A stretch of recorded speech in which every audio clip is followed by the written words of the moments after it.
कहते हैं कि कांग्रेस पे करप्शन के बड़े आरोप लगे। बोफोर्स में आपका नाम आया, 2G 3G में आया, तो कहते थे एक बार के करप्शन का पर्याय कांग्रेस बन गई और कांग्रेस का पर्याय करप्शन बन गया। खालिद साहब, चाहे बोफोर्स का हो, चाहे 2G का हो, चाहे कोयले का हो, आपके सामने है उनके निर्णय।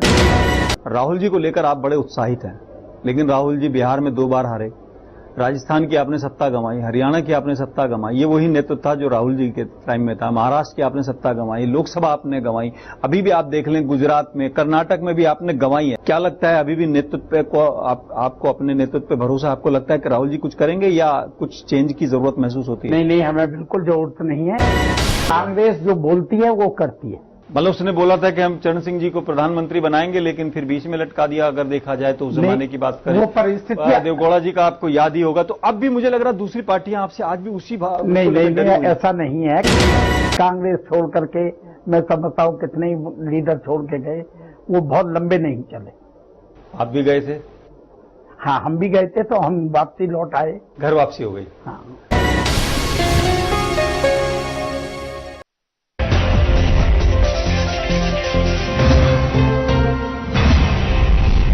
छात्र राजनीति ने यूं तो देश को कई बड़े नेता दिए हैं, लेकिन आज हमारे साथ मौजूद हैं एक छात्र नेता रहे, एक ऐसे शख्स जो मंत्री तक का सफर तय कर चुके हैं। उत्तर प्रदेश में वो राज्य मंत्री रहे, ऊर्जा राज्य मंत्री। जी हां, हम बात कर रहे हैं सतीश शर्मा, जो आजकल अगर देखा जाए तो कांग्रेस के उपाध्यक्ष हैं, उत्तर प्रदेश कांग्रेस के उपाध्यक्ष हैं। यानी छात्र राजनीति से लेकर एक देश की राजनीति तक और सूबे की राजनीति में दखल रखने वाले सतीश शर्मा हमारे साथ मौजूद हैं। सतीश शर्मा जी, आपका बहुत बहुत स्वागत है, खास मुलाकात हमारे शो में। आपको हम आज जानना चाहते हैं कि कांग्रेस जो आज वनवास में है, आपको लगता है जो एक ऐसी पार्टी जो सबसे पुरानी सबसे बड़ी पार्टी होती थी, लेकिन आज वो कहीं हाशिए पे, क्या लगता है आपको? इसलिए ये सवाल आपसे ज्यादा अहम बन जाता है कि छात्र राजनीति से लेकर आप ऊंची राजनीति तक गए हैं, संजय गांधी जी के साथ आपने काम किया है, क्या कारण लगता है आपको? मैं समझता हूं कि हाशिए पर नहीं, कुछ परिस्थितियां होती हैं, और पीछे 2014 के चुनाव में कुछ मोदी जी ने इस तरीके से इस देश की 125 करोड़ जनता के सामने झूठ बोल करके और इस तरीके के आश्वासन दिए कि पब्लिक के दिमाग में एकदम ये बैठ गया कि शायद ये कुछ नया करेंगे। और खास तौर से मैं कहना चाहूंगा कि मीडिया के माध्यम से कांग्रेस के ऊपर ये भ्रष्टाचार के आरोप लगा करके, जो एक भी आज तक सिद्ध नहीं हो पाया है, वो ऐसे आरोप लगा करके कांग्रेस को बदनाम करके और नौजवानों को बरगलाया, रोजगार के नाम पर, महंगाई के नाम पर, महिलाओं की सुरक्षा के नाम पर और काला धन के नाम पर। तो देश की जनता ने ये महसूस किया कि शायद मोदी जी कुछ बदलाव लाएंगे इस देश के अंदर, तो उसका परिणाम है। बाकी कांग्रेस न कभी हाशिए पर आई, न कभी आएगी। जैसे कहा जाता है कि आपने जो पुरानी कांग्रेस थी, अगर देखा जाए उसमें पुराने दिग्गजों के साथ काम किया है, किन किन लोगों के साथ आपने काम किया, मैं जानना चाहते हैं लोग। मैंने छात्र जीवन में से मैंने राजनीति शुरू की थी। गाजियाबाद समुद्याल डिग्री कॉलेज से जनरल सेक्रेटरी रहा, छात्र संघ का मैं प्रेसिडेंट भी रहा डिग्री कॉलेज का। और उसी समय स्वर्गीय संजय गांधी, जिन्हें मैं आज भी अपना आदर्श मानता हूं, मैंने संजय जी के साथ काम किया और संजय जी के साथ रहते थे, इंदिरा जी के साथ, राजीव जी के साथ, इन सब लोगों के साथ मैंने काम किया है। समय कम है, 2019 सिर पर है, राजस्थान में आप सरकार गंवा चुके थे, अब दोबारा कमबैक करने की आप कोशिश कर रहे हैं। मध्य प्रदेश में 15 साल से आप वनवास काट रहे हैं, आप छत्तीसगढ़ में भी अगर देखें कहीं ना कहीं बाहर हैं, यूपी में आपको लगभग कई दशक हो गए हैं। क्या लगता है कि ये कब तक वनवास रहेगा, वनवास कब खत्म होगा कांग्रेस का? मैं समझता हूं कि ये जो आने वाले चुनाव हैं, चाहे राजस्थान हो, चाहे मध्य प्रदेश हो, चाहे छत्तीसगढ़ हो, इनमें हम वापसी कर रहे हैं। कारण उसका कि हम कांग्रेसी वहां पर ऑफेंसिव भी हैं, और जो मोदी जी या शिवराज जी के टाइम में या रमन जी के टाइम में जो भ्रष्टाचार हुए हैं, कोई काम जनहित में नहीं हुआ है, उसका हमें फायदा भी मिलेगा। और क्योंकि मध्य प्रदेश में भी और राजस्थान में भी कांग्रेस ऑफेंसिव है तो निश्चित रूप से वहां गवर्नमेंट कांग्रेस की बनेगी, हम वापसी करेंगे। लेकिन छत्तीसगढ़ में तो आपका खेल बिगाड़ दिया मायावती ने। नहीं, यही ठीक है, वो मायावती, ये तो भारतीय जनता पार्टी एक दबाव की राजनीति कर रही है। कभी मुलायम सिंह जी पर जब बिहार में चुनाव हुए थे उस समय भी इन्होंने, जो महागठबंधन के अध्यक्ष थे मुलायम सिंह जी, केवल उनको एक केस का भय दिखा करके कि हम तुम्हें जेल में डाल देंगे, केसों की इंक्वायरी कराएंगे, और मुलायम सिंह जी जैसा नेता वो डर गए और उन्होंने उससे अलग हट गए। लेकिन उसके बावजूद भी कांग्रेस आई। लेकिन आज वही गेम मायावती जी के साथ कर रहे हैं कि हम तुम्हारे ये केस खोल देंगे, उनको डरा रहे हैं कि इससे बेहतर है तुम कांग्रेस से समझौता न करो। लेकिन इस देश की जनता अब जान चुकी है। लेकिन आपने कर्नाटक में एक तस्वीर पेश की थी, वहां सोनिया जी और मायावती जी बिल्कुल गले मिल रहे थे, एक बहुत बड़ी वहां पे संख्या थी, ममता बनर्जी भी वहां पर थी, अखिलेश यादव भी वहां पर थे, लेकिन वो महागठबंधन जमीन पे कहीं नजर नहीं आ रहा। क्या वजह है? देखिए, कांग्रेस अपनी संस्कृति को कभी नहीं भूलती है। जब वहां पर एक मंच पर साझा हुए थे तो वहां कोई गठबंधन की तस्वीर नहीं थी, कोई गठबंधन तय नहीं हुआ था तब तक।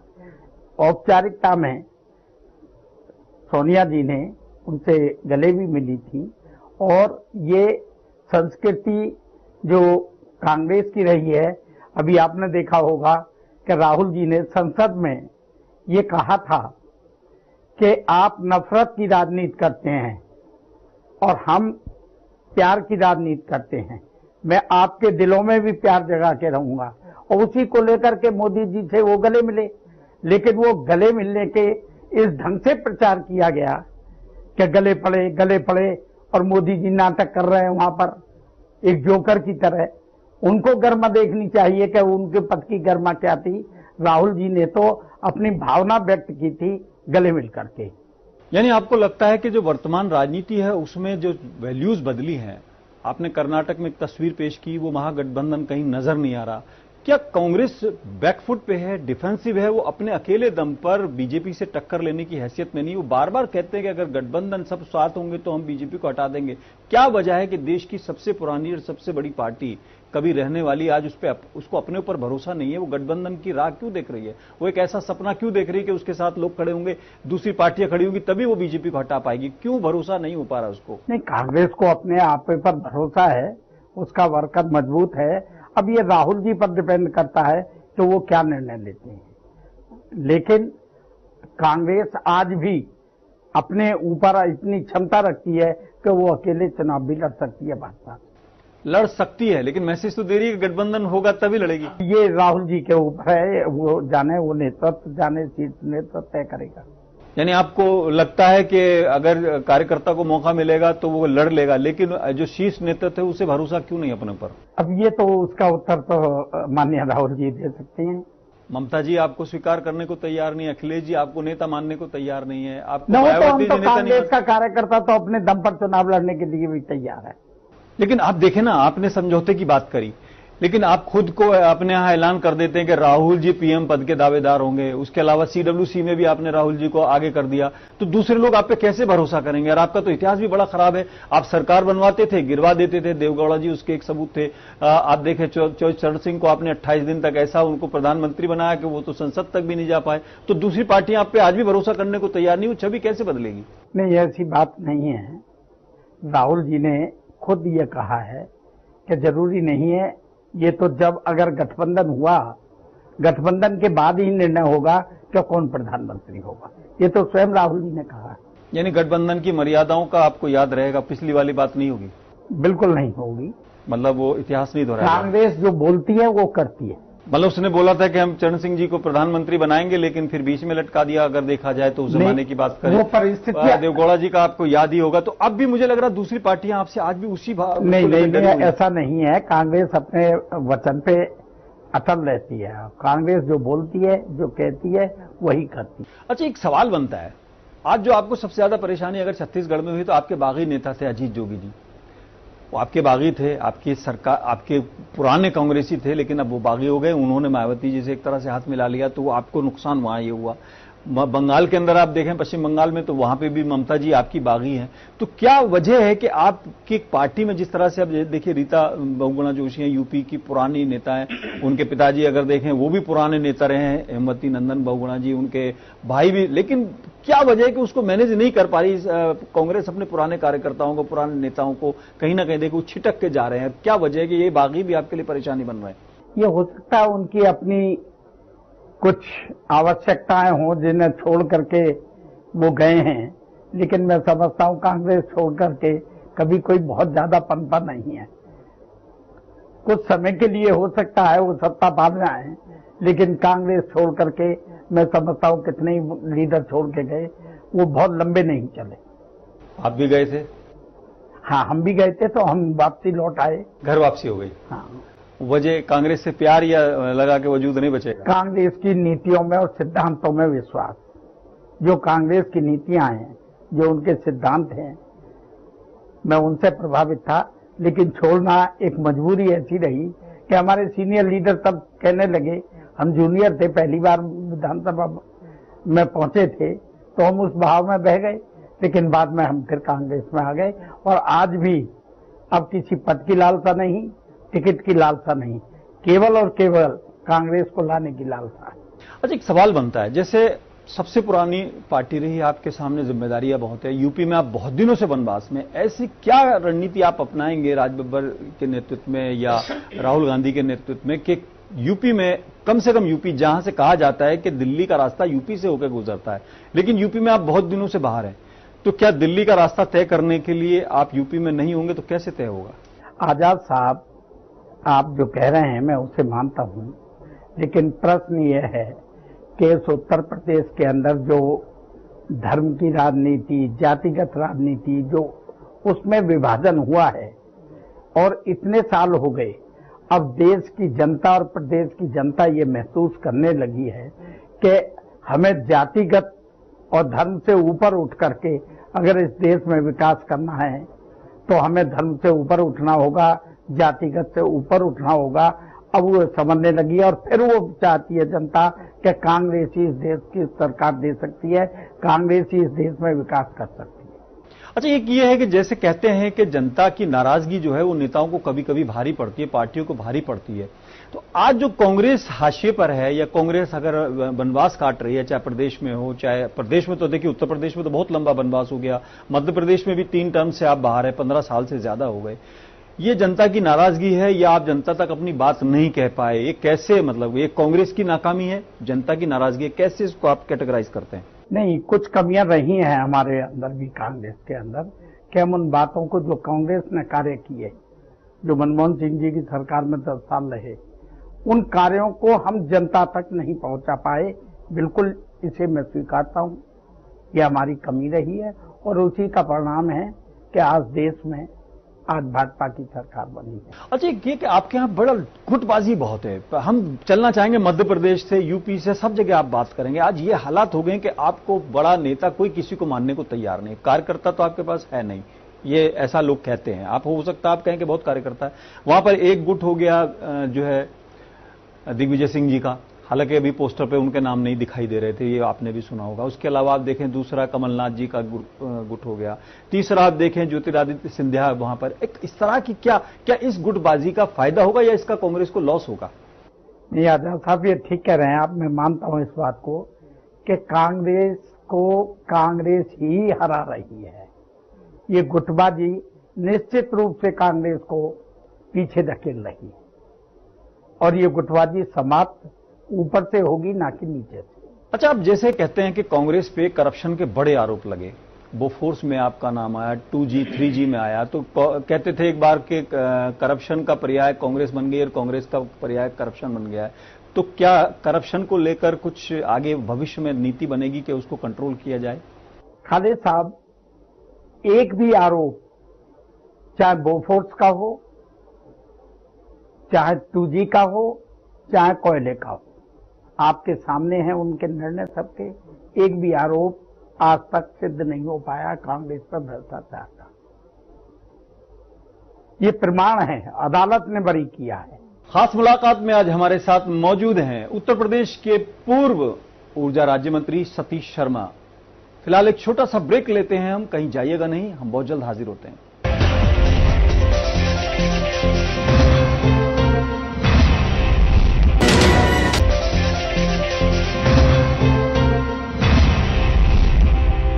Welcome back. हम बात कर रहे थे कांग्रेस की, उस कांग्रेस की जिसको हमेशा बागियों से एक तरह से नुकसान पहुंचा है। चाहे 89 में वीपी सिंह जो कि कभी कांग्रेसी थे, लेकिन जब वो अलग हुए तो उन्होंने कांग्रेस का किला ढा दिया।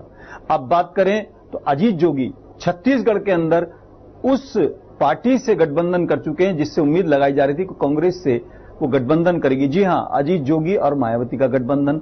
उसके अलावा आप बात करें तो हमेशा अगर देखें कांग्रेस के अंदर जो गुटबाजी या बागियों का जो एक तरह से रोल रहा है, वो बहुत, जिसे कहना चाहिए, कांग्रेस के लिए नेगेटिव रहा है। हमारे साथ मौजूद हैं कांग्रेस के उत्तर प्रदेश के उपाध्यक्ष और पूर्व ऊर्जा राज्य मंत्री सतीश शर्मा जी। सतीश जी, बागी आपके लिए हमेशा प्रॉब्लम रहे हैं, अभी भी आप देखें 2-3 बागियों का हमने जिक्र किया, लेकिन क्या कांग्रेस अब ये कोशिश करेगी कि अपने कार्यकर्ताओं के साथ साथ जो उसके बागी होने वाले लोग हैं उनको भी चिन्हित करने के लिए एक अलग आपको कोई विभाग तो नहीं बनाना पड़ेगा?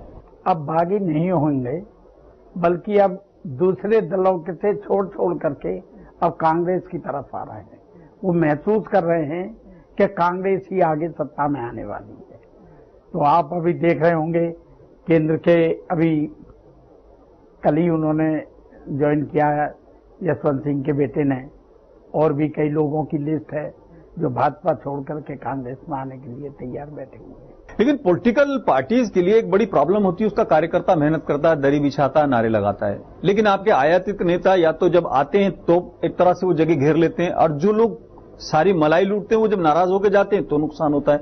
अभी आपने कहा कि कुछ लोग कांग्रेस में आ रहे हैं, एक ऐसा नाम जो आपके भी जहन में आ रहा होगा कि वो बीएसपी में थे, उन पर दुनिया भर के आरोप लगे, वो अपने नेतृत्व पर बड़े गंभीर आरोप लगा रहे थे। मैं बात कर रहा हूं नसीबुद्दीन सिद्दीकी साहब की, वो एक तरह से वहां सेकंड नंबर पे थे, वो आपके यहां गए। तो कौन सा साबुन आपके पास ऐसा है जो वहां पे आरोपी होते हैं, आपके यहां आती वो धुल जाता है, वो सब आरोप खत्म हो जाते हैं? क्या मामला क्या है? नहीं, राहुल जी ने तो ये तय कर लिया है कि मैं केवल कांग्रेस के वर्कर को आगे लाऊंगा, जो कांग्रेस में काम कर रहे हैं, जो निष्ठावान कांग्रेसी हैं, और उनको उन्होंने, आपने पीछे सम्मेलन हुआ था, सुना होगा, उन्होंने कहा था ये मंच खाली किया है, मंच पर कोई नहीं बैठा था ताल कटोरा स्टेडियम में, कि मंच केवल वर्कर के लिए है, आप आइए और आप बैठिए यहाँ पर।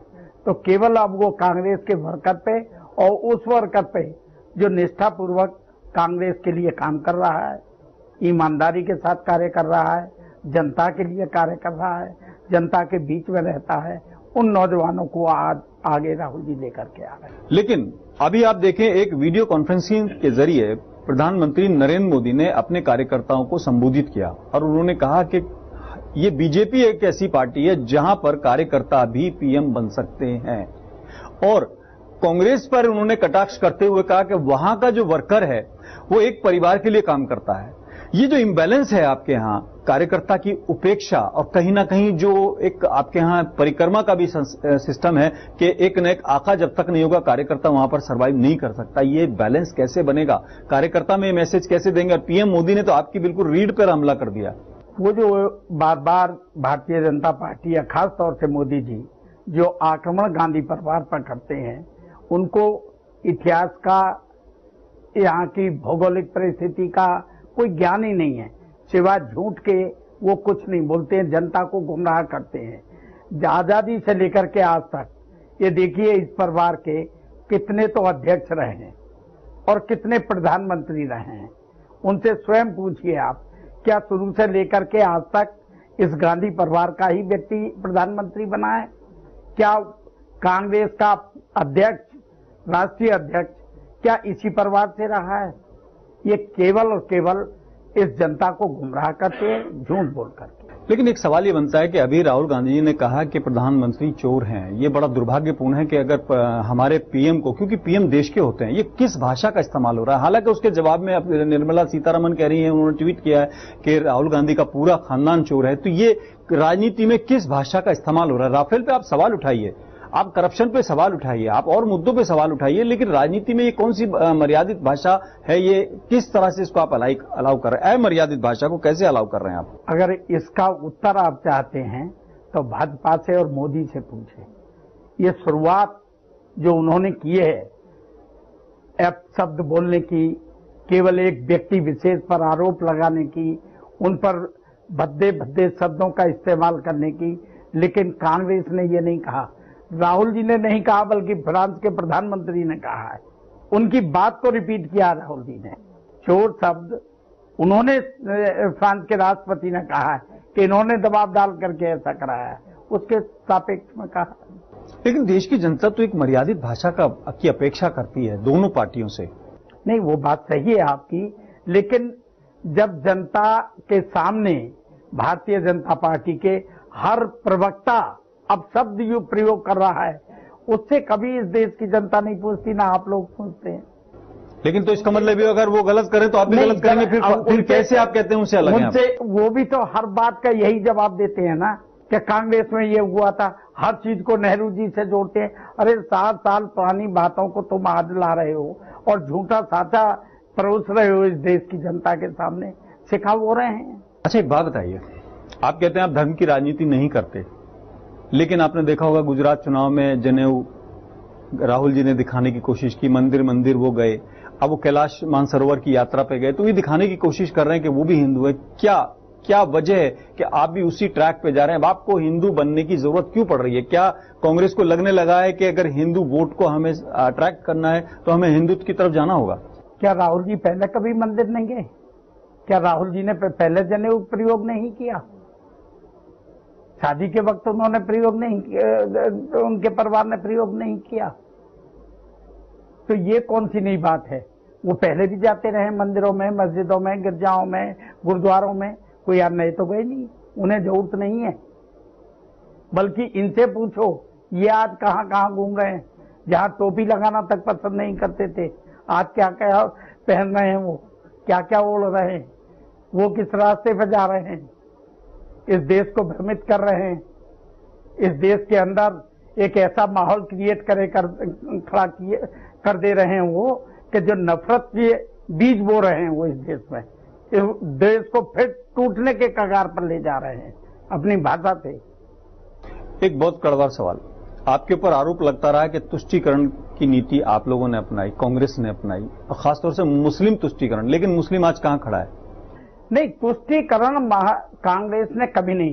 कांग्रेस ने तो सभी धर्मों को, सभी जातियों को, सबको लेकर के जो हिंदुस्तान के संविधान में लिखा है उस पर अमल किया है, हमेशा संविधान के अनुसार चलती है कांग्रेस। लेकिन तुष्टीकरण तो आपने किया, अगर है तो मुसलमान के हालात तो कहीं भी नहीं बदले। आज भी सच्चर कमेटी की जो रिपोर्ट है वो कहती है मुसलमान के हालात अच्छे नहीं और आप लागू भी नहीं करते। तुष्टीकरण तो मोदी जी करने जा रहे हैं।